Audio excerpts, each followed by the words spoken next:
Falemos da brisa.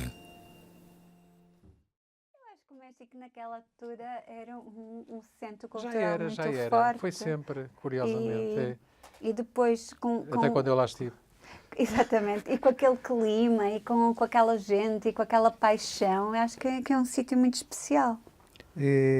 Digo eu, que nunca lá estive. Peço sempre para seres tu a começar e sim, porque não? Temos aqui uns montinhos muito engraçados. Já viste que nós, sem querer, pusemos tudo na mesma altura. É verdade.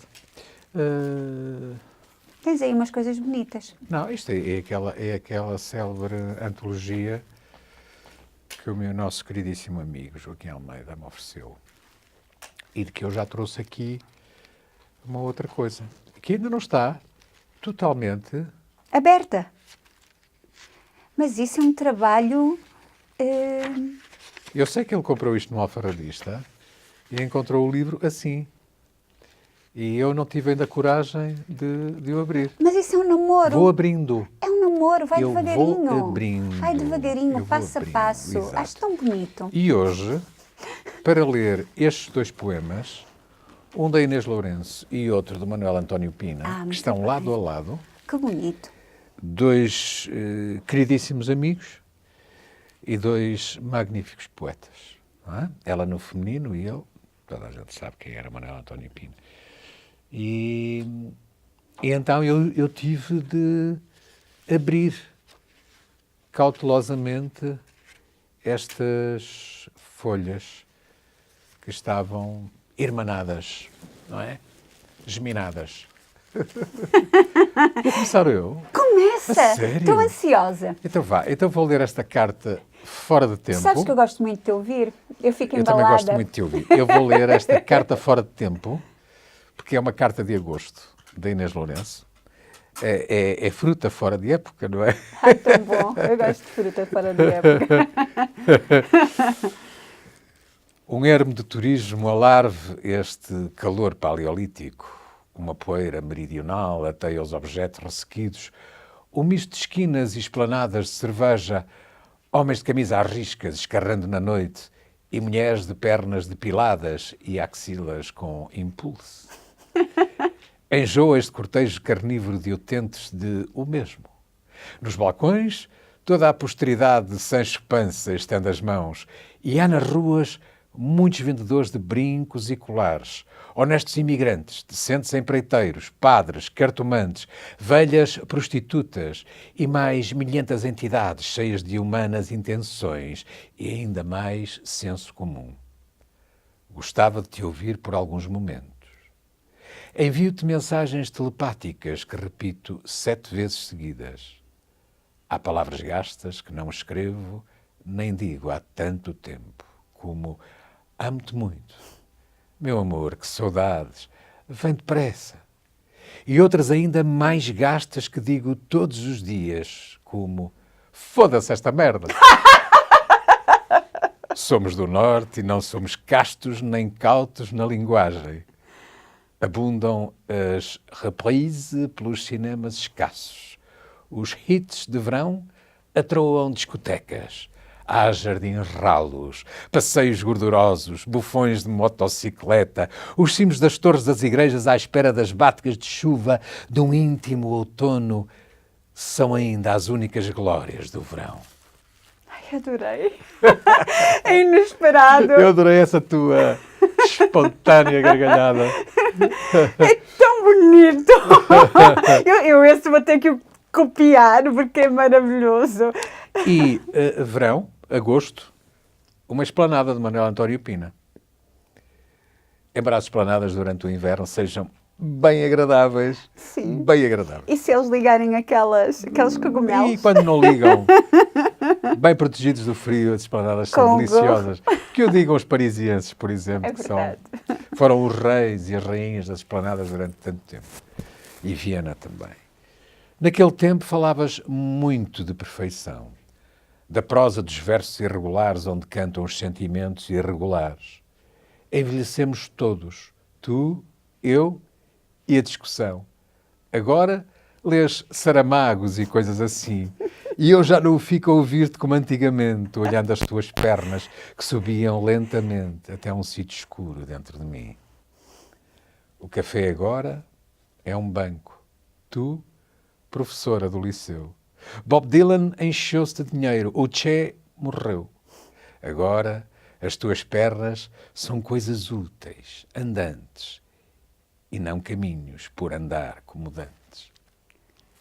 Ai, que 2 textos maravilhosos. Adoro. Olha, diz-me uma coisa, tu já mandaste mensagens telepáticas? 7 vezes ou mais? Eu já mandei. Nunca me ouviram. Nunca ninguém te escutou? Não, nunca ninguém me Ninguém escutou. respondeu? Não. Ei! Não. Isso é E vou-te dizer extraordinário. uma coisa, eu quando era pequenita, eu tinha uma paixão por um príncipe, que eu não vou dizer agora quem é. Eu fartava-me de lhe mandar mensagens telepáticas, mas ele nunca veio em meu encalço. Depois casou-se com uma zinha qualquer. É curioso, nunca tive essa necessidade, não me lembro. Eu não tive infância, não é? Eu não tive infância. Também mandei já em fase adulta mensagens telepáticas. Eu não tive bem infância. Eu acho que tive que crescer muito rapidamente. E se tive alguma infância, foi uma infância muito solitária. Pelo menos até aos 7 anos. A partir dos 7, Já tiveste companhia. tudo se alterou drasticamente. Passei de 0 para 27 ou 28 miúdos e miúdas Sim. que me acompanharam depois na adolescência. Mas aquela infância mais recuada, eu digo que não a tive porque a infância faz também do muito brincar, não é? E eu brinquei solitariamente, brinquei comigo, brinquei com os meus brinquedos, que eram escassos também. Ainda bem. Dei-lhes mais valor por isso. Eu tinha uma irmã, tinha e tenho, com uma diferença de 1 ano e meio. Fartávamos de brincar as duas. Só que havia alturas que eu isolava-me, porque eu também gostava de brincar com os meus brinquedos e inventava histórias com as bonecas, sempre histórias muito dramáticas. E vejo a minha filha a fazer o mesmo. A inventar histórias e a ter diálogos com as bonecas dela. E é muito engraçado ouvi-la, onde quer que eu esteja, eu ouço a vozinha dela e está a falar sozinha e a brincar com as bonecas dela, toda divertida. Então, passemos desta infância para outras infâncias, Sabes porque uma coisa? a vida... É que depois desses 2 poemas tão deliciosos, da Inês Lourenço e do António Pina, gostei imenso dos 2, eu vou passar por um registro completamente diferente. Mas esse livro, em primeiro lugar, é de uma editora notável. É verdade. A Antígona, que desapareceu, entretanto, sucumbiu à voracidade dos tempos e tinha Um leque. Era um leque, uma lista extraordinariamente bem conseguida, bem organizada, Sim. bem apetrechada. Olha aqui alguns. Com muitos dos autores chamados malditos, não é? Olha aqui alguns. Sim, Albert Cassary, o Richard Wagner, um texto do Richard Wagner sobre a arte e a revolução, que era um texto importantíssimo. Lawrence Stern, o Marquês de Sade, sempre presente, foi das primeiríssimas editoras a traduzi-lo para português, a Graça Pina de Moraes. E são autores que não se encontram O muito. Ramon Gomes de la Serna, com os seios, que é uma delícia. Depois acabaram por ser publicados. Eu vou trazer esse livro que tenho, estou lembrado até da capa, que é uma capa deliciosa, editado pela I, etc. O John Reed, também com o México Insurreto, que é realmente... Mas é muito escassa esta lista, porque, e dizem eles que são os títulos recentes. Sim, são os títulos recentes. Porque para trás ficam muitos outros autores importantíssimos. Este livro... E com excelentes tradutores, atenção. Estava a ver se tinha a data de quando comprei. Os textos do Perret, muitos dos Isto foi textos... editado em 2001. Sim. Pelo menos esta terceira edição. Olha, eu gosto muito deste livro. São histórias pequeninas, mas isto tem um humor negro delicioso. Ele é um autor do século XX, não é? Ele nasce já no início do século XX. Isto são... Estou lembrado. São os assassinos, na sua maioria, a contar o que é que os motivou a assassinar determinada pessoa. E às vezes é pelos motivos mais ridículos, mas torna o livro delicioso. E eu escolhi aqui alguns. Estás a falar de quem? Por exemplo... o autor! O autor? É verdade, esqueci-me, eu que digo sempre. É o Max. Max Hobe. O pai era alemão, a mãe era francesa, ele nasce em França, mas depois vai para a Espanha, para Valência, E adotou o espanhol como sua língua, exatamente, adotou o espanhol como sua língua. Entretanto, volta a ir para a França. Depois ele acaba, mais tarde, por se exilar, quando o Franco toma conta do É que poder. ele envolve-se politicamente de uma forma muito ativa, completamente militante, Sim, sim, sim. na Guerra Civil Espanhola, Exatamente. pelo lado republicano, não é? Exatamente. E foi um dos responsáveis por mostrar o Guernica, em Do Paris, Picasso. do Picasso. E, entretanto, ele refugia-se, por assim dizer, no México, exilado. Depois foge quando o Franco toma o poder, em 39. Exatamente. E fica lá até à morte, durante 30 anos. Ele acaba por ser citado por muitos autores europeus e teve foi um prestígio que granjeou, e sobretudo junto dos autores de língua francesa e também de língua castelhana. Olha, eu gosto muito de... Aliás, eu gosto de todos, confesso. Aqui está. Se não durmo pelo menos 8 horas, sou um homem perdido. E tinha que me levantar às 7. Já eram 2 da manhã e eles não se iam embora, refastelados nos Maples, felizes. E Deus sabe que só os convidei para jantar, por não poder evitá-lo. Palravam como papagaios, cacarajavam sem fim, relançando constantemente a conversa, transformando-a numa algarviada, falando a torto e a direito de coisas inúteis. E eu tinha que servir conhaque e mais café. De súbito ela lembrou-se que mais tarde poderíamos comer uma sopa de alho. A minha cozinheira tem muita fama. Eu não podia mais. Convidei-os para jantar, porque não podia deixar de o fazer, porque sou bem educado. Haviam chegado mais ou menos às 9h30, já eram 2 e não pareciam nada dispostos a irem-se embora. Não conseguia tirar da cabeça o relógio da sala, porque não podia olhar para ele, pois acima de tudo sou bem educado.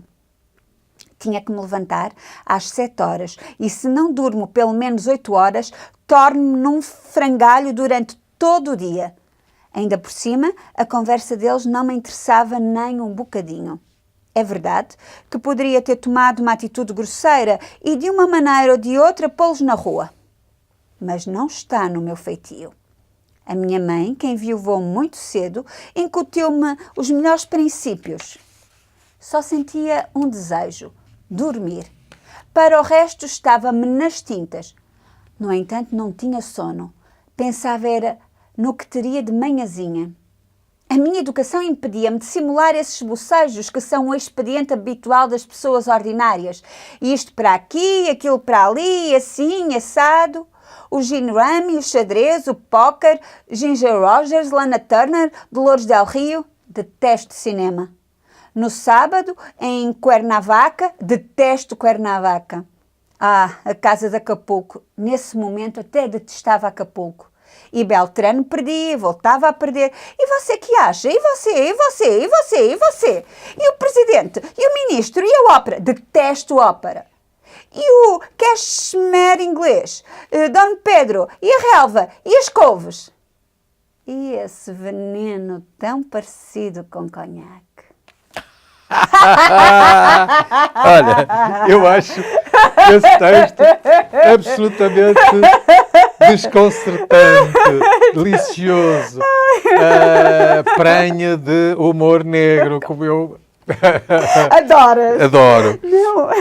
E repara, esse texto só pode ter sido escrito ou lá, ou depois dele ter passado já alguns anos no México. Ele fala em 2 cidades mexicanas, Cuernavaca, Sim. e Acapulco. Sim. Cuernavaca, que foi a cidade onde acabou por viver esse facínora que chegou em primeiro lugar ao México e grande responsável, juntamente com aquele punhado de espanhóis e com algumas tribos que se opunham aos aztecas, não aos maias, aos aztecas, na tomada de Tenochtitlan, e pelo massacre maciço de todas aquelas populações indígenas, não é? No Planalto, que hoje constitui a grande cidade do México. E Cuernavaca foi a cidade onde Hernán Cortés se acolheu e onde construiu o seu refúgio, que é um refúgio, porventura, bastante bonito e que ainda hoje se pode encontrar em Cuernavaca. Cuernavaca tem um clima estival durante todo o ano, que é uma instância, aliás, de veraneio para os habitantes da Cidade do México. Mas ele, naquele momento, detestava tudo. E a Acapulco, não é? Portanto, Sim. ele vai para Acapulco, quando Acapulco era uma instância, não era uma instância turística por excelência, mas já tinha algum turismo e não estava pejada daqueles arranha-céus e daquelas construções absolutamente horrendas que bordejam a enorme baía. E portanto também detestou Acapulco. Ele detestava Tudo. Naquele momento detestava tudo. Ele só queria dormir completamente. 8 horas. E resolveu o assunto, porque Quer ele dizer, era uma pessoa bem educada. Olha, então tu convidas alguém para jantar em tua casa, não é? E depois não pões as pessoas na rua por uma educação esmeradíssima. Completamente. Mas não te importas de as envenenar.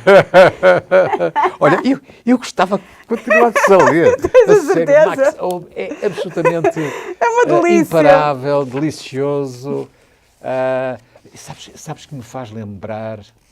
Estavas a ler esse curto texto e eu estava a lembrar-me daquele conto do Fernando Pessoa,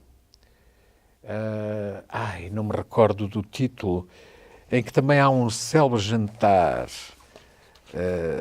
Era um jantar a que alguns dos convivas compareciam com alguma regularidade, não é? E nessa noite o anfitrião resolve dizer-lhes que eles vão provar algo de muito, vão ter uma surpresa enorme e tal. Então, era alguém que ele tinha mandado matar, não é? E que tinha sido bem cozinhado e que foi distribuído pelos convivas. Eu estava-me a lembrar desse conto maravilhoso do Fernando Pessoa. Olha, ele que é dentro do género destes. O que ele diz aqui, isto foi escrito no México em 1956. Muito bem. Acapulco, então, estava no seu apogeu, e não é? Então, pois, sabes porquê? Porque ele fala na Lara Turner, São na atores, Dolores Del Rio, sim, e também numa outra atriz.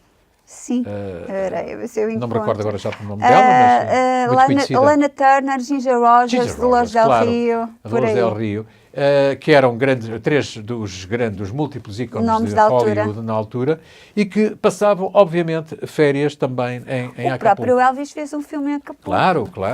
Olha, e então ele diz que estas confissões, isto são confissões que ele, claras, confusas, que foram recolhidas em Espanha, em França e no México ao longo de mais de 20 anos. E então ele diz que foram feitas com uma intenção, sem dúvida, a de se aproximar de Deus e a de se afastar assim do pecado. E depois faz aqui esta descrição muito engraçada, o que ele diz aqui, e depois no final, PS. Ao contrário do que se poderia pensar, só 2 confissões provêm de alienados. De uma maneira geral, os loucos foram uma grande desilusão. Os textos não estão classificados nem por temas nem por países. Por vezes, para a comodidade do leitor, aparecem divididos em séries a fim de evitar a monotonia, que é outro crime. Por favor. Aqui são vários. Não fiz de propósito. Eu também não. Era tudo o que conseguia dizer essa idiota perante o pichel em pedaços que pertencia à minha santa mãezinha que está no céu. Então, filo em pedaços.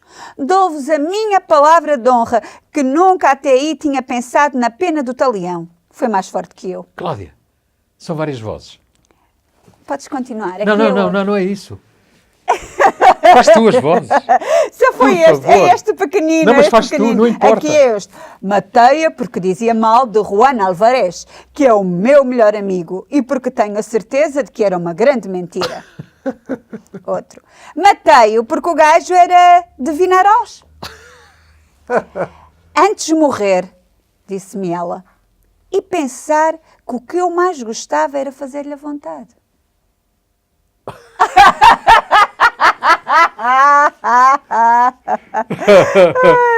Olha, palitava os dentes como se não soubesse fazer mais nada. Deixava o seu palito ao lado do prato e mal acabava de mastigar, recomeçava. Horas seguidas, de cima para baixo, de baixo para cima, da frente para trás, de trás para a frente, levantava o lábio superior como um coelho e exibia um a um os seus incisivos amarelados.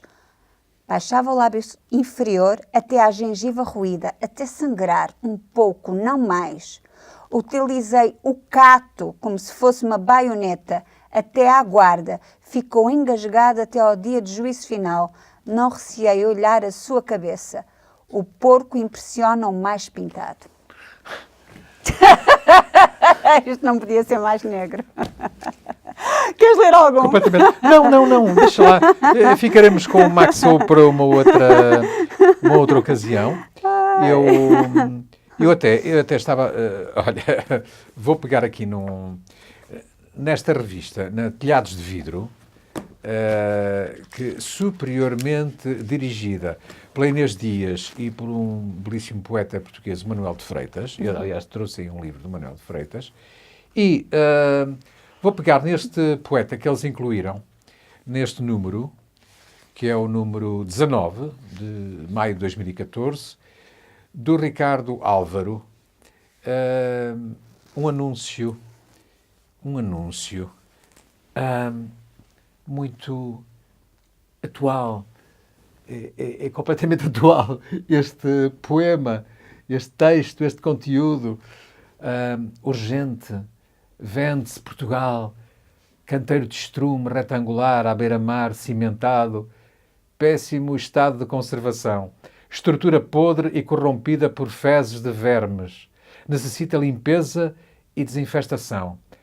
Espaço para muitas obras concretas e abstratas. Ótimo para cultivo de ervas daninhas, bananas e nabos.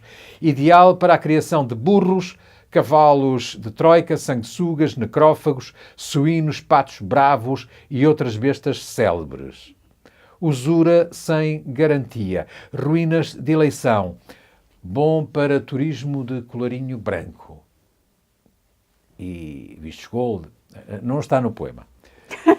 Ano de registro 1143. Por restaurar. Má canalização interior. Desgosto a céu aberto. Projeto em construção. Enterro sanitário do futuro. Esquecimento central. Extras. Cave mais terra para arrumações. Dão-se vísceras a quem encontrar futuro proprietário e ou investidor com capital de risco. Facilidades de apagamento. Letras sem palavra. Motivo. Falta de saúde, ordem de despejo e saída imediata para o estrangeiro. Aceita-se Golden Visa. Excelente negócio. Falta cumprir-se. Urgente. Isso é muito atual. É muito atual. É muito atual. É muito atual. Ainda há o restinho da Troika. Os restinhos ainda se sentem, ainda andam por aí. Gira. É. Mais, Cláudia, mais?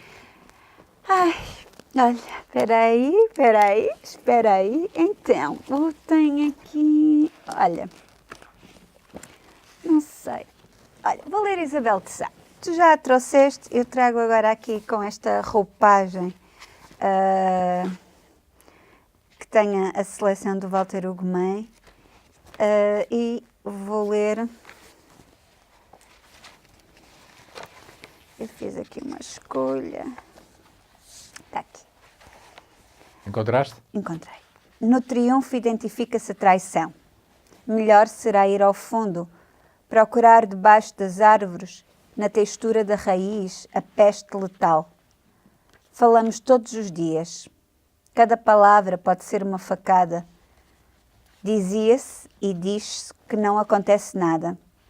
O pai de família deixou os sapatos junto ao poço de madrugada na lama. Não se podia nomear a palavra, senão o funeral não se fazia. Era enterrado como um cão.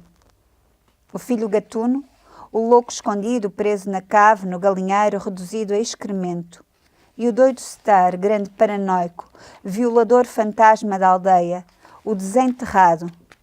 O ex-marido insone, cisma até acabar com aquela que jurou diante do altar e não cumpriu. Depois o irmão mais robusto humilha os outros, fá-los cair e até mata para ver como é. Por vezes o avô, vítima de uma ereção, prolonga a visita ao zoológico e lembra-se de cuidar da neta, do neto deficiente, ainda é melhor.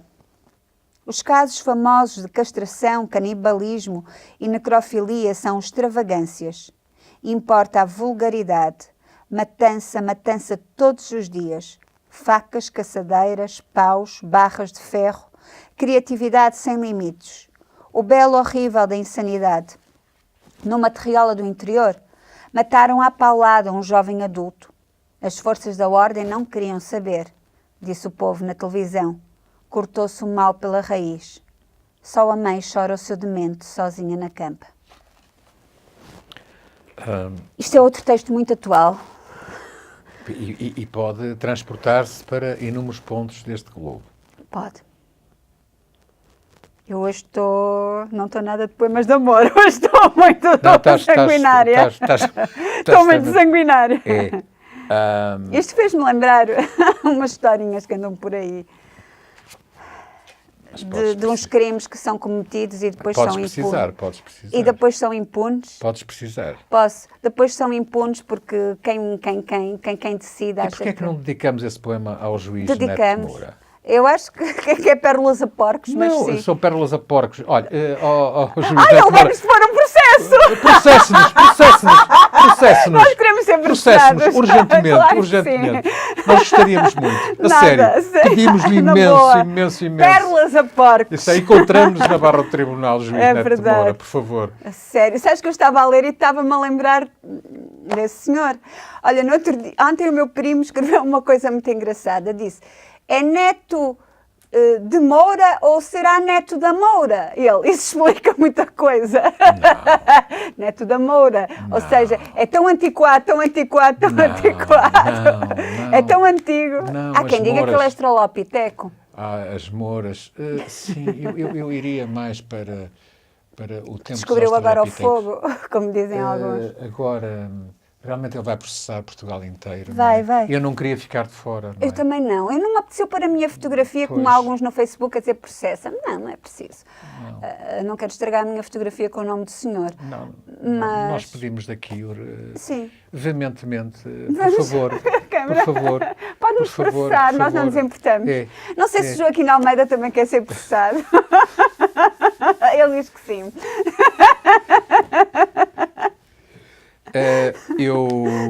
Eu vou ler aqui este Jeanette Lozano.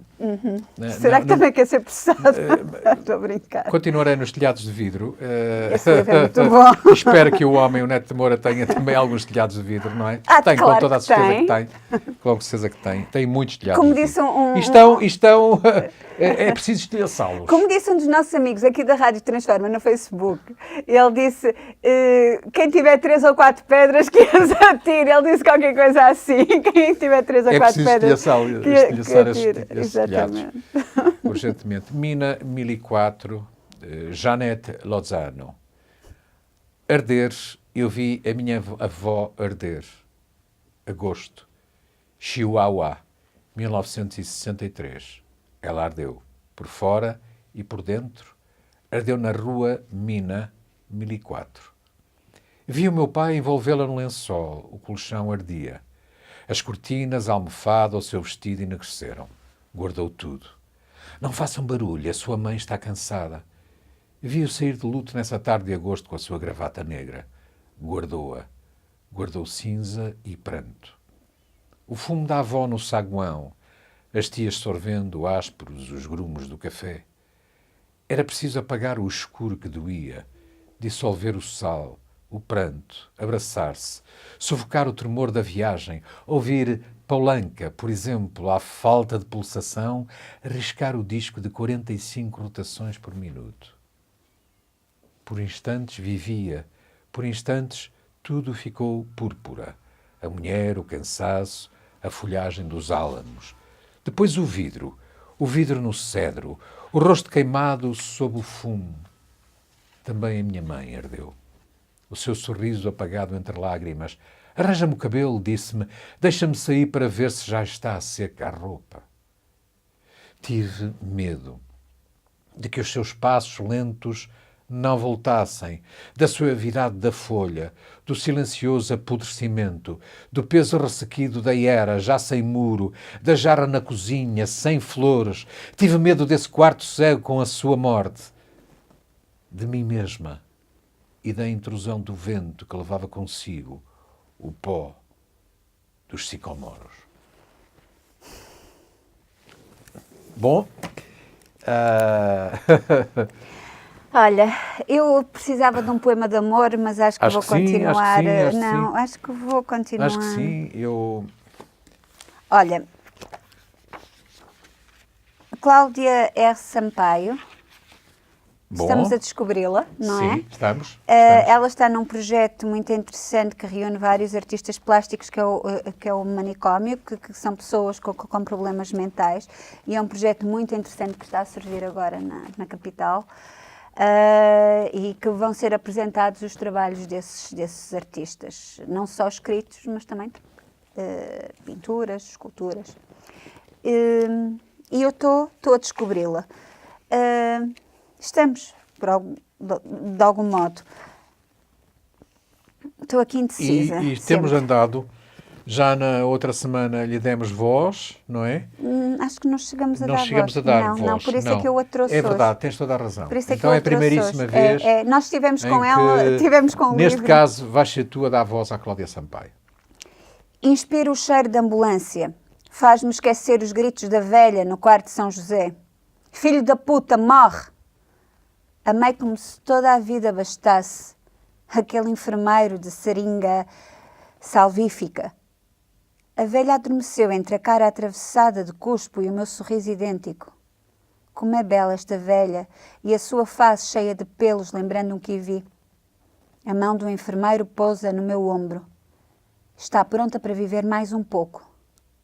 Por agora, sou este corpo em falha de si mesmo, deslizante cavalo alado numa cadeira de rodas. Na ambulância, as duas mulheres tremem a cada curva, duas labaredas cinzentas. Pela pequena janela, observo candeeiros e o topo dos prédios. As pessoas nas suas casas sendo tristes. E como eu invejo quem resista mais um dia depois de ter apostado tudo. Como invejo a não-vida de quem a tem, sendo alma tapada a betume. Paramos no hospital. Já posso fumar? Quero chorar, merda, não consigo. Viro a cara para o escuro, onde sei que estão as árvores. A campainha toca, os doentes já estão deitados. Ninguém vem. Talvez possa ir para casa. Como é que saio daqui? Estou indecisa entre fumar ou morrer. Não sinto o corpo. Talvez fumar seja mais difícil. Estou a aprender a gostar da Cláudia R. Sampaio. Não é difícil. Não. E não é nada difícil. E hei de ler outra aqui a bocadinho. Pois, não, mas eu até te pedia para ler já. Porque é de uma enorme intensidade. Os desenhos são feitos por ela. Isto é da Dor da Correria. É lindíssimo. É algo que deve ser sorvido, absorvido e repetidamente lido, relido e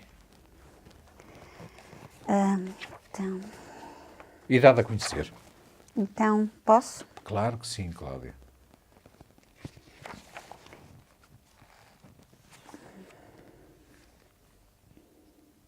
É como se este lugar não existisse.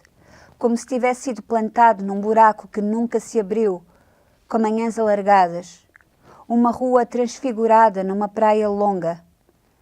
É como uma casa que está sempre de costas, onde o meu pensamento não subsiste. Uma casa infinita, com planetas inventados lá dentro. Um lago opaco, universal. Uma lástima risível. Dói-me estes corredores, enquanto passo as mãos no casaco amarrotado. Dói-me o casaco amarrotado, sendo estranho à minha vida. Perdi a noção do corpo e das alturas do tempo. Estou esculpida nestas paredes, imóvel como um rochedo. Vejo os outros rebentarem contra mim. Estes olhos em cima de rostos translúcidos, vergando uma espinha. Quero a minha vida de volta, se é que tive já uma. Reconstruir a pele como um edifício onde volto a entrar. Pensar-me outra vez. Defendo a minha brutalidade, a minha aversão às estruturas. Quero a realidade morta. Não sou mais do que aquilo que sou. Não me peçam para aderir ao vício da cobardia. Sou demasiado mortal, lúcida. Então prefiro enlouquecer, esquecer-me do rosto que trago inventado no meu nome. Ter rosas levantadas servindo de facas, ser a fúria sobre a memória dos que oscilaram na vontade. Sentar-me viva numa rua qualquer. Isto é, morrendo atenta ao plancton, gracejar sob as ruínas dos corpos e evaporando pouquíssimo, aspirar dialetos inventados e vertê-los, sendo nada no meu arrependimento, nada. Então prefiro curvar-me perante o óbito tardio das conchas, decorá-las com a minha sujidade, ter a ânsia de uma farpa descendo circular ao acaso dos olhos, fechá-los no ponto onde travaram as planícies, então destruirei os alicerces, serei a habitação da casa e estar murcho há muito que desaba no meu telhado. Tenho os braços carregando os homens tolos e no topo, como um Éden, alargado em mármore, todo o meu excessivo amor. Sabes que eu estavas a ler e eu estava a pensar em alguém que passou, obviamente, teve um percurso algo semelhante e algo de profundamente diferente, em simultâneo. E eu acho que ela e todos aqueles que poderão fazer parte deste projeto serão os intérpretes acima de tudo, mas também algo herdeiros, pequenos herdeiros, do Ângelo de Lima. Sim, que tu já cá o trouxeste. Sim. E os textos dele têm muito a ver com tudo este universo. É muito sofrimento. Por onde começar? Pelo começo absoluto, pelo rio-oceano, já que ele é, segundo o poeta cego, em cujo canto a terra e o céu escampo, e o que é e será e não é mais e longe e perto se abrem para mim, Pai das coisas divinas e imortais, seu líquido princípio, fluxo e fim. Pois ele corre em torno deste mundo e de todas as coisas que emergiram das águas, em que após breves percursos mergulharão de novo um belo dia. E flui nos próprios núcleos e nos lados ocultos dessas coisas, nos quais faz redemoinhos, por cujos centros cavos tudo que existe escoa sem cessar, de volta àquelas águas de onde surge. Não me refiro à água elementar que delas emana e nelas se confunde com os elementos, terra, fogo e ar, mas há águas que nunca são as mesmas, outras e outras sem identidade além do fluxo, nelas só lampeja a própria mutação sem mais mutante, um nada de onde tudo vem a ser, escuridão de onde provém a luz, tal oceano é a mudança pura, mas eis que a poesia nos conduz, feito um repuxo e a seu belo prazer de volta do princípio às criaturas. E um segundo poema, já falarei do seu autor. O rio parecia inesgotável àquele adolescente que era eu.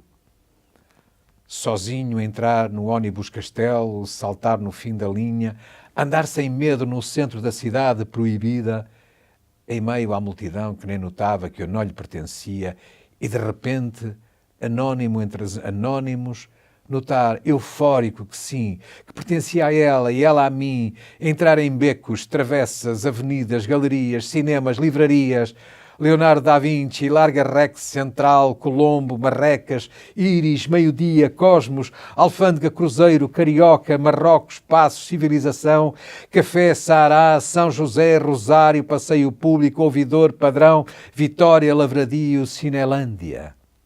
Lugares que antes eu nem conhecia. Abriam-se em esquinas infinitas de ruas doravante prolongáveis, por todas as cidades que existiam. Eu só sentir algo semelhante ao perceber que os livros dos adultos também me interessavam. Que, em princípio, haviam sido escritos para mim, os livros todos. Hoje é diferente, pois todas as cidades encolheram, são previsíveis, dão claustrofobia e até dariam tédio se não fossem os livros incontáveis que contêm. Estes dois poemas são deste brilhantíssimo poeta brasileiro, carioca, que escreveu algumas canções, alguns textos para canções do Caetano, da Adriana Calcanhoto, e que do próprio João Bosco. Tu és terrível. A tua curiosidade, a curiosidade matou o gato, não sei se sabes. Sabes que eu, muitas vezes, quando leio um livro, eu vou ao fim ler o final e ainda estou no início. Depois continuo. O crítico Silviano Santiago escreveu sobre o poeta António Cícero, é do António Cícero, António Cícero. Que ele era herdeiro das superfícies e também herdeiro das profundezas. Na realidade, este primeiro poema é maravilhoso, sobre o oceano, este oceano que nós, portugueses e eles, brasileiros, também conhecemos. É que ele chama o Rio Oceano, não é? Uhum. Porque é um oceano que se tornou transponível e, portanto, funciona exatamente como o rio e as pontes são imensas. Por outro lado, o segundo poema, A Cidade e os Livros, remeteu o meu imaginário, nomeadamente para uma livraria que ainda existe no Rio de Janeiro e que eu gostaria de saber se a nossa recentemente lida e por mim relida e encantado a Cali Boreas, se tem visitado, e a sua amiga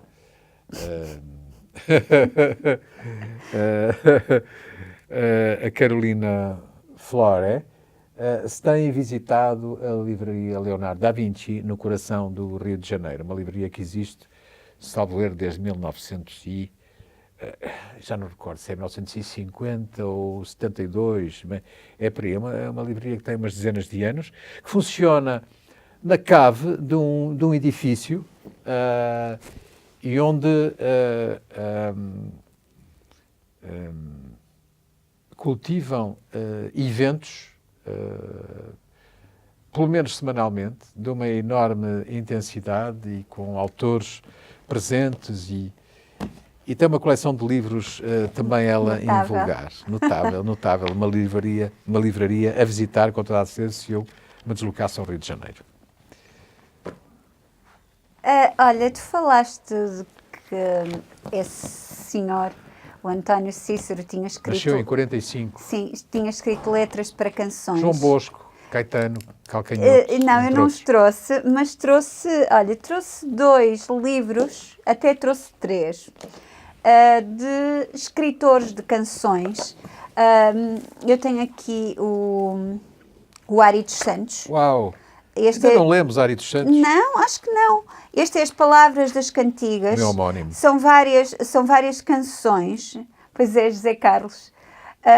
São várias canções. E então eu escolhi algumas Claro que eu tive tendência de escolher as mais conhecidas, mas não vai ser essa. Ah, não faças isso. Não. Olha, vou ler esta que eu não conheço. Esta foi cantada pelo Fernando Tordo, mas eu esta não conheço. Por isso eu vou ler e depois tu dizes-me se é conhecida ou não. Cláudia. Só há uma pessoa em Portugal que lê como lia o Ari dos Santos, que é um poeta, um excelente poeta. Sim. O Ari dos Santos e a Natália, que eles liam os dois quase da mesma maneira. Pois, mas é um excelente poeta É tarde, meu amor! que lê como lia o Ari dos Santos, que é o Aurelino Costa. Mas eu não vou ler com ela. Belíssimo Aurelino. Aquele lugar vazio. Não vou ler assim, eu vou ler à minha maneira. É tarde, meu amor. Aquele lugar vazio que tu deixaste à minha mesa, aquela queimadura que ficou na minha cama, aquele cadeirão a baloiçar-se de tristeza, esta chuva, este frio, esta lama. Aquela noite imensa em que chegaste tão tarde, aquela noite breve em que vieste tão cedo, e na lareira o fogo que não arde. Porque é tarde, meu amor, tenho medo. Quanto tempo está fechado nesta casa? Dias, meses, anos ou talvez apenas horas. Sou uma gaivota ferida numa asa, fechada neste espaço no qual ainda moras. Aquele disco velho da canção ainda nova, aquele livro aberto na página mais triste. E o teu retrato antigo, quando andas na escola. A saudade, meu amor, existe. E o ruído do carro que eu esperava e conhecia, e os teus passos na escada, e o degrau que rangia, e a chave que hesitava, e a porta que se abria, e à noite, meu amor, acontecia. Quanta coisa fica ainda por dizer, quanta mágoa ficará por recordar. Quem puder lembrar e a seguir esquecer, não soube nunca ser, não soube nunca amar. Aqui vês tu em mim o desespero da secura. Aqui provas o fel do mal que me fizeste. E o ódio e o orgulho é tudo que perdura. É tarde, meu amor. Morreste. Como fica diferente o poema, lido assim, Eu não conheço esta canção. e inserido na canção. Eu estou a lembrar-me da canção. E o que é mais extraordinário é quando o Tordo explicava isso muito bem. Ia à casa do Ari dos Santos, não é? E ficava com ele até altas horas da madrugada e levava o esboço de uma canção, de uma melodia, a forma como a fórmula de construção do poema para encaixar na perfeição como uma luva, não é? Uhum. Vestir como uma luva a própria canção já existente ou pré-existente. Era quase imediata, ou seja, ele não ficava a trabalhar o poema durante dias a fio. Ele tinha essa intuição extraordinária, isso é uma intuição, Sim. não é? Pode aperfeiçoar-se, pode desenvolver-se, mas tem de nascer já com alguém. E ele conseguia perceber, apreender de imediato a essência da melodia, da canção em si, e construir o poema que, como eu disse há pouco, servia que nem uma luva. Sabes que aqui na parte final do livro vem o nome de cada poema, canção que está aqui, e depois em alguns desses poemas, canções, vem o cantor a falar como é que foi feito essa canção, ou alguma Poema, história, um poema. esse poema, algumas dessas histórias. Aqui neste caso só diz que a música é de Fernando Tordo, escrita em 74, interpretada por Fernando Tordo, não diz mais nada em relação a isto. Uhum. Mas eu estava a precisar de ler um poema de amor, nem que fosse um poema de amor Pois, triste. eu fiquei bastante surpreendido, porque tu estavas dizendo há pouco que não tinhas trazido nada sobre... Hoje estavas muito pouco dada. Não, hoje era mais assassinatos. Eu quero ler este poema do Manuel de Freitas. Ainda há pouco falei de Manuel de Freitas por causa dos telhados de vidro, não é? Uma Sim. das publicações que ele também dirige com a Inês Dias. E eu gosto imenso da poesia de Manuel de Freitas, uma poesia de característica muito urbana, com muito álcool à mistura. Isto podia ser... Podíamos ter permanentemente aqui alguns dos mais indefetíveis amantes do álcool, como, olha, o Dylan Thomas Sim, sim, ou sim. Malcolm Lowry. Sim. O álcool para eles era inspirador. Era inspirador. E eu quero ler este salsero, O álcool a mim dá-me sono. El Salsero. Os homens são assim. Bebem demais. Cantam, esconjuram a morte chamando-a para mais perto. E ela vem. É uma ciência noturna a dos homens, enquanto copos e garrafas martelam sobre o balcão os compassos de uma música sem saída. É tão triste às vezes saber que à sombra do milho verde namorei uma cachopa, ou pedir ao rosto de ninguém que nos beije muito, como se fosse esta noite a última vez. Tão triste. Numa noite realmente última, lembrar outra vez os amigos que hoje aqui não estão por terem bebido mais depressa o mesmo copo letal que nos afasta da morte. Amores, desamores, injúrias e palavras vizinhas dos punhais, coisas que os anos foram sepultando quase com doçura ou escárnio. Porque os homens, quando bebem, conhecem imensamente a loucura. Sentem nos ombros mais velhos o peso insidioso da melancolia. E não é fácil de ver tanta dor. Isso mesmo que certas canções ou a névoa do haxixe nos fazem esquecer por breves instantes uma vida inteira. Isso mesmo. Ainda que na derrota de um sorriso se confunde com o sudário dos dias, porque dentro destas quatro paredes, sabíamos bem, era proibido amanhecer. Só muito mais tarde, já sem alma nem dinheiro, os corpos voltariam a rastejar para a maldição da luz, com uma canção mais fria a escurecer-lhes os lábios.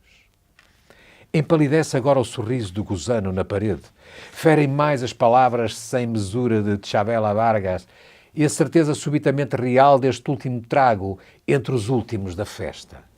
As garrafas de várias cores não voltarão a derramar o seu cálido perfume e há talvez um mapa de afetos que sobra, um poema que ninguém escreveu. Mas a perdição continuará, noutros sítios. Em casa de gente que morre e entristece de tanto viver, os dolorosos amigos. Existirá sempre um vinho forte a alimentar o epicentro do pânico, aí onde apenas o vazio tem mãos capazes de nos amparar na queda. O que não lemos, o que não amamos, os países que desconhecemos, tudo isso ficará dentro destas paredes condenadas à destruição e às prepotentes razões do lucro. Perder, eis a nossa vocação, a única, com um relâmpago de sombra nos olhos apagados. O teu amigo, porém, regressa, abre por última vez a porta larga do inferno e anuncia para a escuridão dos rostos que já é dia. Finge também ele sorrir, perder de pé. Porque há evidências inaceitáveis, manhãs de metal que nos surpreendem vivos. Só no táxi abraçamos a certeza do fim, agora mais palpável, e o dia demolido que nos espera. Há horas assim, de que a própria morte se apiedaria, se tivesse tempo. Uma canção que regressa só para nos dizer que a perdemos, que é tão tarde o corpo. Aqui, esta referência à Chavela Vargas Que tu gostas tanto, não é... por acaso. Não é por acaso. Porque se ele inicia o poema dizendo que os homens são assim e que bebem demais, a Chavela também o fazia, não é? E há esta cumplicidade entre uma certa boémia, a bebida, o extravasar das emoções O ópio também, ele fala aí no ópio. Fala no AX No AX, sim. e a própria morte. Está tudo interligado. Está tudo interligadíssimo. Olha, eu vou ler mais um poema-canção. Eu este também não conheço. Este é Amor Livre. É cantado pelo Paulo de Carvalho. É do Ari dos Santos, escrita. Ai, como é forte o amor que resiste. Ai, como o tempo faz a companheira. Vai dizer que a esperança ainda existe. Vai contar que és minha roseira. Vai esquecer tudo quanto ainda é triste. Ensinar a amar de outra maneira. Ai, foi num tempo, sabendo a tristeza. Ai, que mordi a primeira alegria. Ai, era a fome da tua beleza nesta boca que eu trazia vazia, a saber, a sem pão, dia a dia. Amor, meu amor de mel, ai, minha amada, ai, mulher de querer ser tudo ou nada. Estás de pé mesmo quando estás deitada. Amor, meu amor, ai, minha companheira. Tens a cor do sangue e da bandeira que de ti fiz nascer a vez primeira. Como é pura a mulher que se entrega. Ai, quando sabe que um homem se dá. Ai, só a cama sozinha não chega. É preciso saber onde está a ternura que a vida nos nega. Se fazemos o amor que não há. Ai, como é forte o amor que fazemos. Ai, o amor que se faz hora a hora. Vai dizer que os filhos que nós temos vão contar que a esperança não demora. Vão dizer de tudo quanto queremos, ensinar-nos a viver agora. Ninguém te desonrou, companheira. O Paulo de Carvalho, ele diz aqui o seguinte, em relação a este Amor Livre, isto foi escrito em 76, música de Paulo de Carvalho. Julgo que, tendo sido das pessoas que mais trabalhou com Zé Carlos, o Ari dos Santos, no Altinoco, tirando o caso do Fernando Tordo, evidentemente o mais importante, foi seguramente dos que acabei a cantar menos coisas dele. A maioria do que fizemos foi para outros cantores, especialmente para o Carlos do Carmo. Entretanto, em todos os meus discos, sempre incluí pelo menos uma letra dele, e não foi por acaso que mesmo nos Meninos do Uambe também há um inédito, o fado balada para a boneca da capelista. Pronto, é isto. E depois, é isto. Ainda tenho aqui mais coisinhas, mas não em relação a esta canção. Eu vou hoje ler, talvez o último.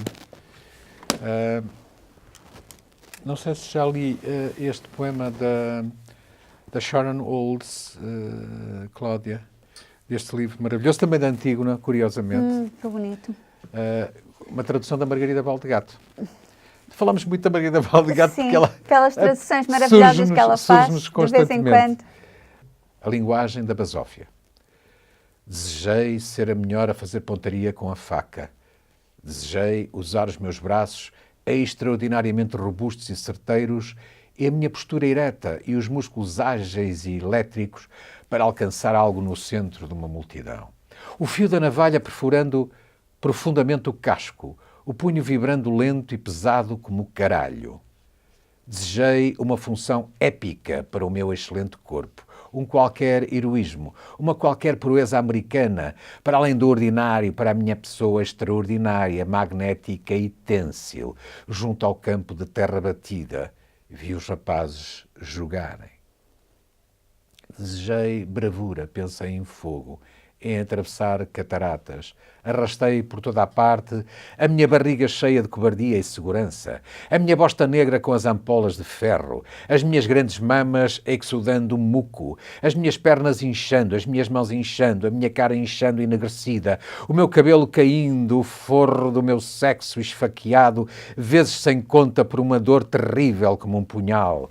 Jazi estendida e suei e tremia, expeli sangue e fezes e água, e devagar sozinha no centro de um círculo, expeli a nova pessoa, e eles ergueram a nova pessoa já livre do ato, e limparam a nova pessoa já livre dessa linguagem de sangue, tal louvor sobre todo o corpo. Fiz aquilo que quiseste fazer, Walt Whitman. Allen Ginsberg. Fiz isto. E eu e as outras mulheres, este ato excepcional com o corpo excepcional e heroico, este dar à luz, este verbo brilhante, e deponho aqui a minha jactante basófia americana em pé de igualdade com outras. Magnífico. Mais um poema que devia ser lido por uma mulher. Mas foi muito bem lido Eu por ti. li-o porque, às vezes, ou muitas vezes, Às vezes os homens têm que eu ler. consigo sentir como uma mulher sente. Fiz do Walt Whitman. Fiz de Allen Ginsberg. Está perfeito. Estou perdoado. Não, está perfeito. Está perfeito. Gostei muito. Olha, ainda tinha aqui a Ana Akhmatova.